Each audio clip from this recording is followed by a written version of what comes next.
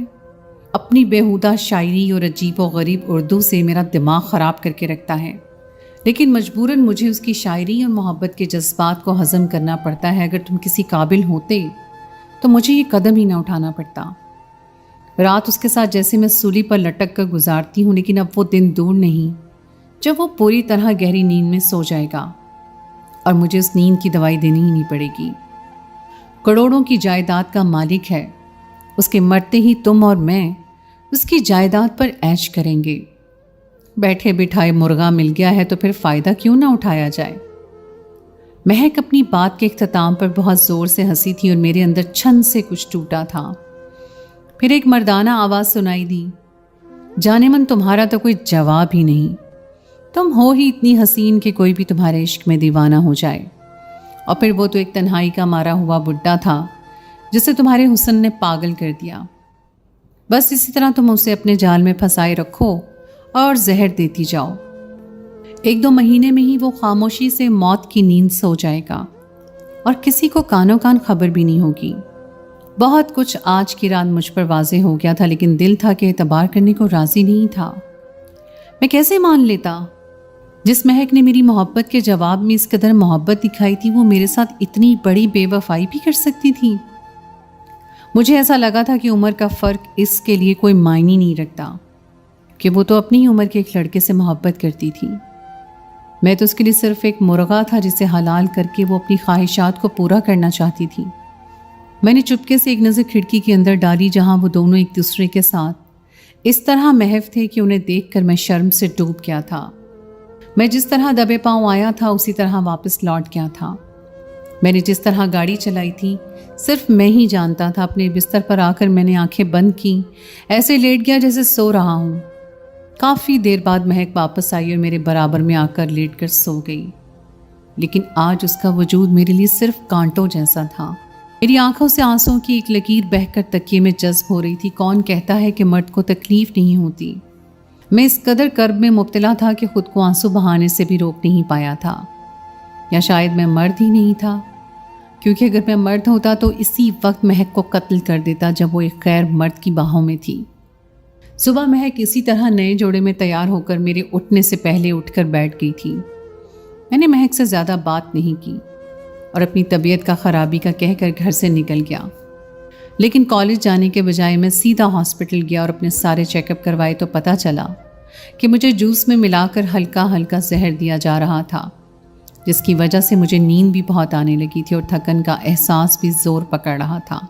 اور اگر میں باقاعدگی سے اسی طرح جوس پیتا رہتا تو 1 سے 2 مہینے میں نیند کی حالت میں ہی وفات پا جاتا.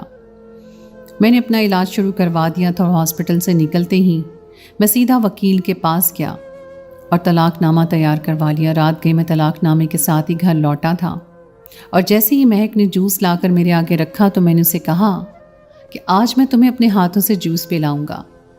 مہک ایک دم ہی سٹپٹا گئی اور کہنے لگی، یہ تو آپ کے لیے ہے. میں نے کہا کہ تم روز اتنی محنت سے میرے لیے بنا کر لاتی ہو، اس لیے آج میں تمہیں خود اپنے ہاتھوں سے پلاؤں گا. جیسے ہی میں نے گلاس اس کے منہ کے قریب کیا، اس نے ایک دھکا مار کر سارا جوس زمین پر گرا دیا.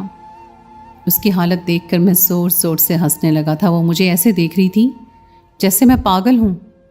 میں واقعی اس کی بے وفائی پر پاگل ہو چکا تھا. میں نے طلاق نامہ نکال کر اس کے منہ پر مارا اور اسے کہا کہ وہ ابھی اور اسی وقت خالی ہاتھ میرے گھر سے دفع ہو جائے. میں اس کی ساری حقیقت جان چکا ہوں اور اگر وہ فوراً ہی میرے گھر سے نہ گئی تو میں پولیس کو فون کر کے اطلاع دے دوں گا کہ اس نے مجھے قتل کرنے کی کوشش کی ہے. میری بات سن کر اس کے چہرے پر ہوائیاں اڑ گئی تھی. اس کے وہم و گمان میں بھی نہیں تھا کہ میں حقیقت تک پہنچ چکا ہوں. وہ جس طرح خالی ہاتھ میری زندگی میں آئی تھی، میں نے اسے اسی طرح خالی ہاتھ اپنی زندگی سے باہر نکال دیا تھا. اس کے حق مہر 5 لاکھ روپے تھا جو میں کچھ دنوں پہلے ہی ادا کر چکا تھا، جسے وہ اپنے عاشق پر لٹا آئی تھی. مہک اور اس کی ماں میرے گھر سے جا چکی تھی اور ایک دفعہ پھر میرے گھر ویرانی چھا گئی تھی. میں جانتا تھا کہ مہک جس لڑکے کو پسند کرتی ہے اسے مہک میں نہیں بلکہ پیسے میں دلچسپی ہے، اور جب مہک خالی ہاتھ اس کے پاس جائے گی تو وہ مہک کو کبھی نہیں اپنائے گا. جو شخص دولت کی خاطر محبت کا سودا کر سکتا ہے وہ محبت نہیں، صرف کاروبار ہے. اس کے عاشق کے لیے مہک صرف اور صرف ایک کاروبار تھی جسے چلا کر وہ پیسہ حاصل کرنا چاہتا تھا۔ میں نے دوبارہ سے اپنے کام کی طرف توجہ دینی شروع کر دی۔ میں آج بھی اردو ادب و شاعری پڑھا رہا تھا، لیکن اب میری شاعری میں عشق مجازی نہیں بلکہ عشق حقیقی کا رنگ ہوتا تھا۔ میں جان گیا تھا کہ اصل عشق تو عشق حقیقی ہے، عشق مجازی تو محض دھوکے کے سوا اور کچھ نہیں۔ کچھ ہی دنوں میں مجھے کلاس کی کچھ لڑکیوں کے ذریعے علم ہوا کہ مہک نے خودکشی کر لی ہے، کیونکہ وہ جس لڑکے کو پسند کرتی تھی اس نے مہک سے شادی نہیں کی۔ میری اور مہک کی شادی کے بارے میں تو کوئی بھی نہیں جانتا تھا، کیونکہ مہک نے ہی یہ بات کسی کو بھی بتانے کے لیے منع کی تھی۔ مجھے مہک کے انجام پر رونا آیا تھا، کیونکہ میں اس سے سچ میں محبت کرتا تھا، لیکن اس نے میری محبت کا جس طرح مذاق اڑایا تھا شاید وہ اس کی سزا پا گئی تھی۔ اگر آپ کی زندگی میں کبھی کوئی ایسا رشتہ بن جائے جو بہت ہی مخلص ہو اور سچا ہو تو کبھی اس کے ساتھ بے وفائی نہ کریے گا، کیونکہ سچے رشتے بہت ہی مشکل سے ملتے ہیں۔ مہک نے اپنا اور میرا سچا رشتہ چھوڑ کر ایک جھوٹے کے رشتے کے پیچھے اپنی جان گنوا دی تھی۔ تو دوستو، یہ تھی میری آج کی کہانی۔ امید ہے آپ کو آج کی کہانی پسند آئی ہوگی۔ کہانی اچھی لگے تو اسے لائک ضرور کیجیے، اپنے دوستوں کے ساتھ شیئر کیجیے